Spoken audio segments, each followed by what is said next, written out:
All right, American Horror Story Apocalypse Episode 6, Return to Murder House. Man, I was getting blown up by some friends when this was happening, after this episode had aired. And I was sitting there, I was watching The Haunting of Hill House. And people were like, "Have you seen it yet? Oh my God, it was fucking amazing. I loved every single second of it." And I was like, "Oh wow.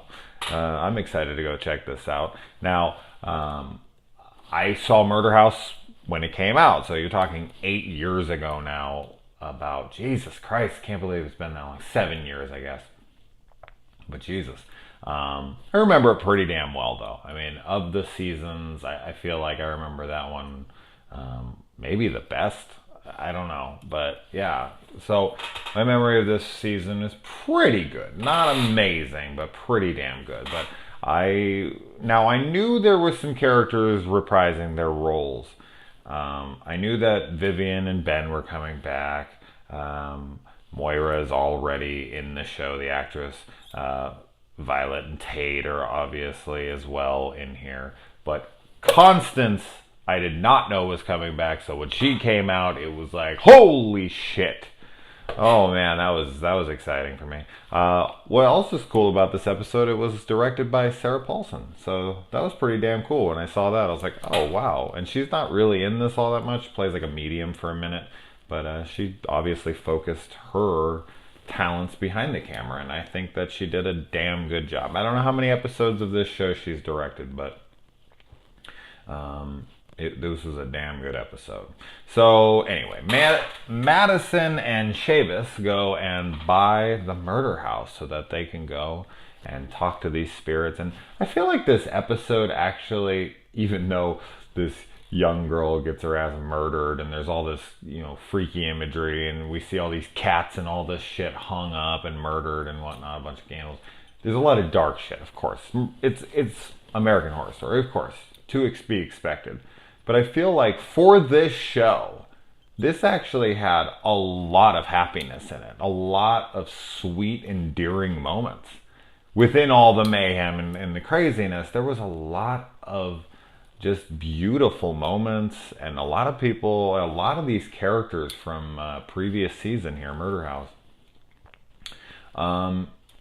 ended up really happy in the end of this. It was really kind of sweet to see. It was almost just like an end cap there for Murder House and taking us back and giving these characters like a final goodbye. I don't know if we'll see any of that again. I don't think so. It's possible, but I don't think we'll see Murder House. I think that was kind of just a little say la vie there and leave them all happy because we get freaking Constance and Moira. They kind of get to resolve their issue by Moira being pushed out of the house to be buried with her mother. And she gets to have this really, really beautiful moment with her mom where she, tells her she was the one that pulled her plug. And the mom's just like, "I wanted to smother you in kisses."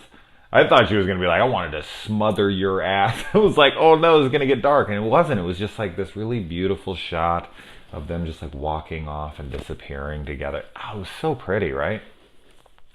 And then Violet and Tate get together at the end and they're all kissing in the window. And freaking Madison didn't even have to do that. Like, as Chavis says, like, "You were just a softie." Like, and she's just like, "Oh, I just wanted to get him laid." But she even looks back and she sees it. So there's some good somewhere in Madison. And Vivian and Ben even are on speaking terms now. So I don't know. Like, I feel like every character is happier after this, and it did. It was a sweet episode. Besides, like, this little, oh man, that girl getting picked up. I've talked about that on my channel so many times, but I hate when people take advantage of people's trust.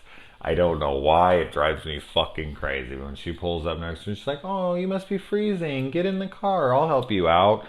Oh, but yeah, when she gets in the car and she looks over and she sees the upside down cross, you might not have wanted to put that there to tip this girl off that there might be something off in your head.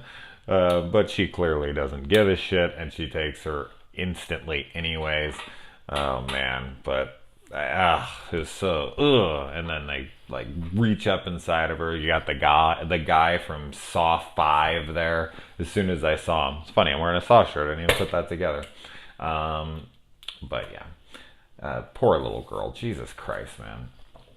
All right, let's see here. So, as I said, seeing Constance was just badass. I was just like, oh, whoa, Jessica Lange's back. How kick ass is this? So that was great for her to reprise a role there. Lots of callbacks to the original season. Even Mina Savari comes back for like 2 seconds. I mean, how cool is that she did that? And oh, what was up with now? As I said, my memory of this season was pretty good, not 100%. So please, down below, let me know when Constance is taking care of Michael. She puts him in a closet filled with mirrors, and like some of them are broken. What was up with that? Was that part of that last season, or did I miss something, or am I completely idiotic here? I don't know. I'm spacing it off the top. I'm spacing it right now. So, oh man, the animal murders in this were fucking vicious, man. Those cats hung up and all carved up and skinned. Ugh. And the rose beds of all the murders that he'd done, and the babysitter he killed, and she convinces the cops that she killed herself, and oh man, she really was in some serious damn denial. He ages 10 years overnight, so that explains some of the time jump there. And oh, I like when his followers come over and they're like, "It's all for you, Michael," just like the maid or whatever the hell she is in The Omen, when she goes and kills herself and jumps off, which is one of the greatest hangings in film. It's all for you, Damien. And she just jumps. Oh, that's such a fucked up scene in that film. It just immediately reminded me of that. And then he has the devil shadow behind him. I thought that was kind of cheesy. It just didn't, I don't know. It looked very animated. I don't know. Did anybody else have that problem? It's fine. It's the neediest little nitpick. It's not a big deal. But the devil's shadow, I don't know. It's too skinny, or it just, I don't know. I don't know what the hell it was about it, but I wasn't really big on it. But yeah, I mean, everyone really kind of took their crack at Michael. And you can see throughout this episode, and I think I've made mention of this before on here on a different review, but Michael is like this split character. I think that there was the real kid, the kid that was born through that body, his real personality, and then the devil, the demon, the whatever that's inside of him that has taken over. And the more as it had went on, the more it was able to take over his body by negative emotions, negative feelings, all this and that. And when Tate kind of fully rejects him and he thinks that's his father, which the jury's out, not out on that one yet, but he just kind of, that's it for him. He falls into the abyss and he never returns. So he really did not want to be like this. Like, he hates it. Even when he goes to, strangle Constance, like, he comes out of it and he is just beside himself, but with what he's doing in that moment, and he reverts right back to that child that he still is internally. And he's just like, "Can I have a glass of water?" It's like, "May I?" And she's trying so hard to be there and she goes off and she kills herself because she doesn't know, what else to do there. And this is just such a sad episode and such a happy episode at the same time.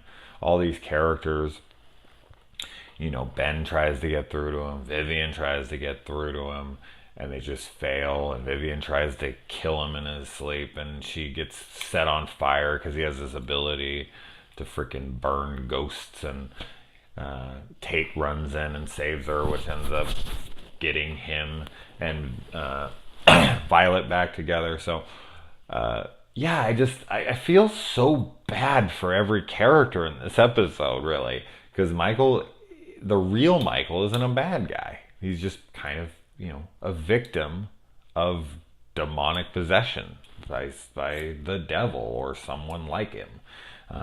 And Tate, all of a sudden, once the evil has left the house, it leaves him as well. So he's kind of a victim as well. They all are. I mean, this house is just evil and it corrupts people.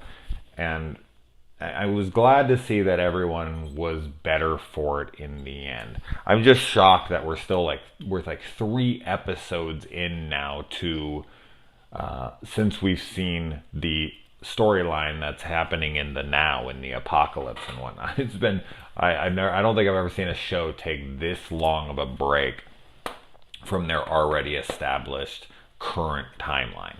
So this is a long one. Like, we haven't even gotten like a glimpse of that other timeline. This is just all taking place in the past here, which is fine. That's not a nitpick. That's not a negative. It's just I can't believe it's been away from for this long. I thought it was funny how Madison is able to just push the dirt over the grave with a fucking wave of her hand, and that guy is able to open up the gate to the place and whatever. But for some reason, he's down there digging a hole manually. Like, what's up with that? Did he not have the power to just take that out of there with his hand? And Madison maybe did, and she was like, dig, motherfucker, dig. And then she just waves her hand and pushes it all. But as I said, he's able to open the gate. I know he's not as strong, but I don't know, it was just funny to me that he was manually with a shovel actually digging those bodies, those, remains out of there. Anything else I wanted to mention here? I think that's about it. Really pretty sad episode. A lot of emotions here. It's cool to see the murder house again. And I don't think we'll see the murder house again. Like, I honestly, I wouldn't want to. I mean, the way that it ends, every character has peace. And I think they should just leave that alone. I just don't think we should see the murder house again. But what do you guys think?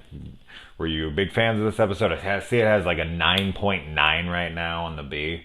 So that's cool. People seem to be loving the fuck out of it. The thread that I saw my friends start, like everybody down the thing was like, oh my God, I loved every fucking second of it. So that's awesome. I think this season is great.